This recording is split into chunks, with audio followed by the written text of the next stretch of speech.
আজকে রাত 8টা থেকে কালকে 10টা পর্যন্ত রাত 10টা অবধি পূর্ণিমা তিথি আছে।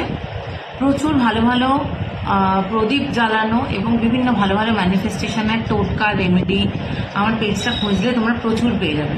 পূর্ণিমার প্রচণ্ড ভালো ভালো রেমেডি আছে তোমাদের জন্য, বললে আমি লিঙ্কে শেয়ারও করে দেবো।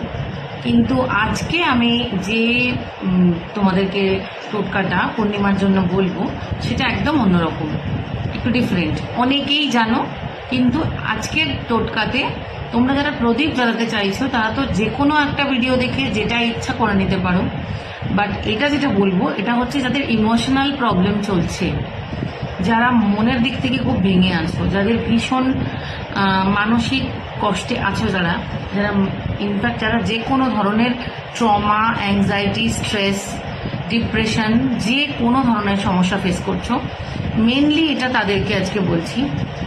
সেটা হলো আজকে রাত 8টা থেকে কালকে রাত 10টা পর্যন্ত এই টাইম স্প্যানের মধ্যে তোমরা নিজে হাতে করে অল্প একটু চাল, অল্প একটু দুধ, চিনি বা বাতাসা দিয়ে একটু পায়েস তৈরি করো। অবশ্যই তাতে কোনো ড্রাই ফ্রুট ইউজ করবে না, কোনো ড্রাই ফ্রুট দেবে না এই জিনিসটাতে।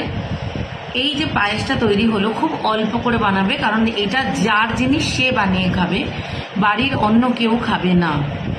এই পায়েসটা তৈরি হয়ে গেলে কাঁচের বাটিতে রাখবে এবং কোনো জালি বা কাঁচের জিনিস ঢাকা দিয়ে চাঁদের আলোয় ওটা রেখে দেবে। চাঁদের আলোয় রেখে দেবে ঘন্টাখানেক, ঘন্টা দেড়েকের জন্য। সেফলি রেখো, কারণ এই জিনিসটা তোমরা খাবে, তো এমনভাবে জিনিসটা রেখো যাতে তোমার কোনো ধুলো পোকামাকড় যাতে না পড়ে, বাট চাঁদের এনার্জিটা যাতে এই পায়েসটা পুরোপুরি অ্যাবজর্ব করে নিতে পারে। তো এই জিনিসটা 1-1.5 ঘন্টা চাঁদের আলোয় রাখার পর ওই পায়েসটা অবশ্যই ঘরে তুলে নিয়ে এসে ওম সোম সোমায় নমঃ, ওম সোম সোমায় নমঃ, ওম সোম সোমায় নমঃ, এরকমভাবে 18 বার ওই পায়েসটার দিকে তাকিয়ে মন্ত্রটা বলবে এবং মনে মনে ভাববে তোমরা যে মেন্টাল স্ট্রেস, মেন্টাল কষ্ট, যে ধরনের মানসিক যে কোনো ধরনের অসুবিধা, যে কোনো ধরনের মানসিক কষ্ট থেকে তোমরা আস্তে আস্তে রিলিফ পাচ্ছ, এটা মনে মনে ভাবতে ভাবতে 18 বার মন্ত্রটা বলে ওই পায়েসটা তোমরা খেয়ে নেবে। এরপরে যেটা করবে সেটা হলো আজ থেকেই স্টার্ট করবে, সেটা মিরর ম্যানিফেস্টেশন নিজের মানসিক শান্তির জন্য।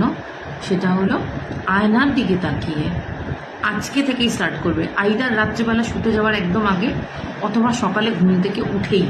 আমি এটা পূর্ণিমা থেকে স্টার্ট করতে বলছি, কারণ পূর্ণিমা অমাবস্যাতে প্রকৃতির এনার্জি সব থেকে বেশি স্ট্রং থাকে। মানুষ যদি কিছু ম্যানিফেস্ট করতে চায় সব থেকে স্ট্রংলি ম্যানিফেস্ট করতে পারে এই সময়। কি করবে?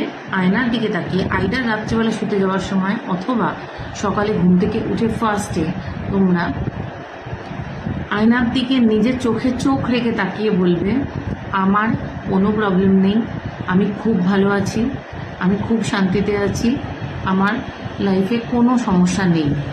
এই কথাটা টানা 21 দিন 21 বার করে নিজের চোখের দিকে তাকিয়ে নিজেকে নিজে বলবে। এই কথাটা যদি না বলতে চাও, তোমার লাইফে যদি কোনো অন্য সমস্যা থাকে তো তোমরা সেটা বলতে পারো। মোদ্দা কথা নিজের চোখের দিকে তাকিয়ে নিজেকে 21 বার বলবে, টানা 21 দিন। দেখো আমার এই ভিডিওটার পরে যখন সামনের পূর্ণিমা আসবে তোমরা দেখবে তোমাদের এই মানসিক কষ্ট বা মানসিক যে কোনো ধরনের সমস্যা থেকে অনেক রিলিফ পেয়ে গেছো। জিনিসটা করে আমাকে জানিও তোমরা কেমন ফল পেলে। সবাই ভালো থেকো।